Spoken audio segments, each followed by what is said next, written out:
You wake up before sunrise. The fire from last night is still glowing faintly beside the camp, and the air smells like smoke, wet earth, and animal skin. Somewhere nearby, somebody is already awake sharpening a stone blade against rock. A child is crying. Someone else is laughing quietly. And before the day even begins, one person reaches for a small piece of red stone. They crush it carefully into powder, mix it with fat or water, and rub the color onto their skin. Not for warmth, not for hunting, not for survival, for appearance. That detail changes the way we think about ancient humans completely. Because most people imagine prehistoric life as a non-stop struggle to stay alive. Hunting animals, escaping predators, searching for food every waking moment. But the deeper archaeologists dig into human history, the more evidence they find that ancient people spent enormous amounts of time doing things that had absolutely nothing to do with survival. They made jewelry, they painted their bodies, they carved decorations into tools. They collected shells from miles away simply because they looked beautiful. They even created cosmetics. And the strangest part is how early this behavior appears.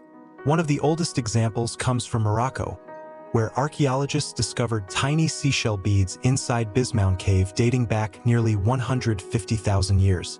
These weren't random shells that happened to end up there naturally. The shells had small holes intentionally made through them, and many showed signs of wear from rubbing against skin or rope over long periods of time. In other words, someone wore them. Now think about what that actually means.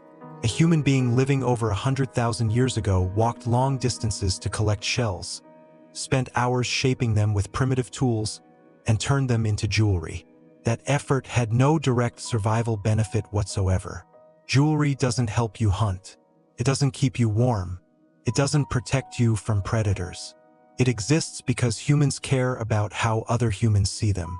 And suddenly ancient people stop feeling primitive. They start feeling strangely modern.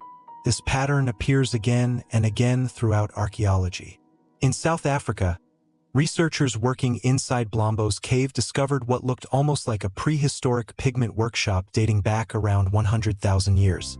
Ancient humans had collected red ochre, a mineral rich in iron oxide, then crushed it into fine powder and mixed it with liquids before storing it in shells and stone containers. Scientists still debate exactly how the pigment was used, but most agree it was probably connected to body decoration or symbolic behavior. And what's fascinating is that humans everywhere seemed obsessed with the same color: red. Red appears constantly in prehistoric sites. Red painted onto bodies. Red covering ancient burials. Red spread across tools, objects, and cave floors. Some skeletons were even buried completely covered in red ochre thousands of years ago. Nobody knows exactly why ancient humans valued it so much, but it's difficult not to notice what red represents even today. Blood, danger, attraction, life, power. Modern humans still react emotionally to the color red without fully understanding why. Maybe ancient humans did too.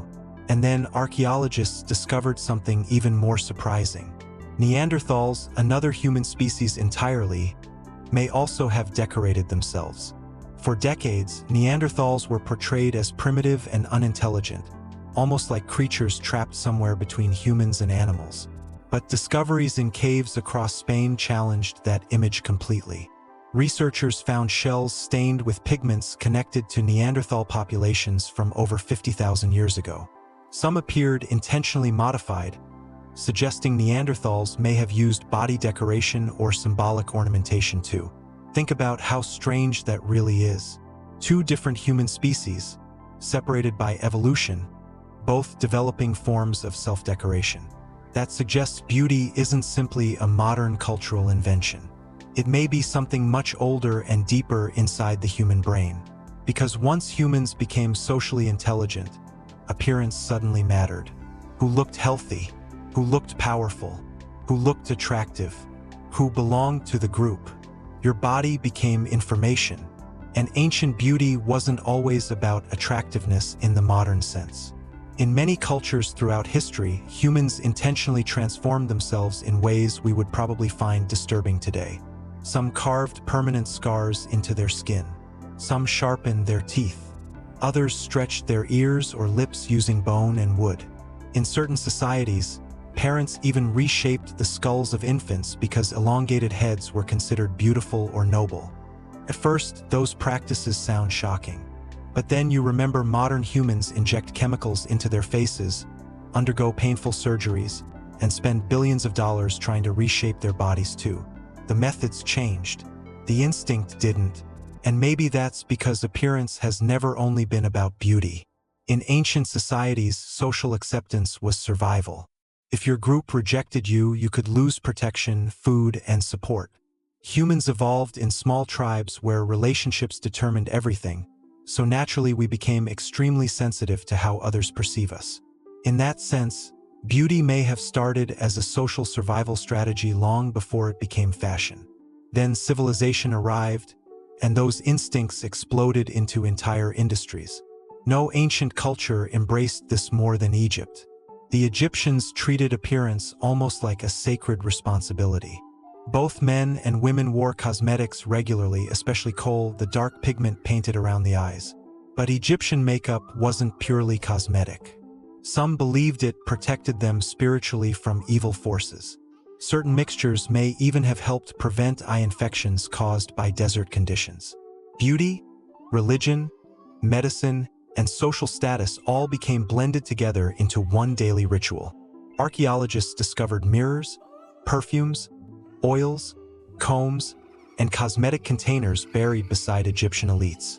Even after death, humans still wanted to appear beautiful. And sometimes that obsession became dangerous.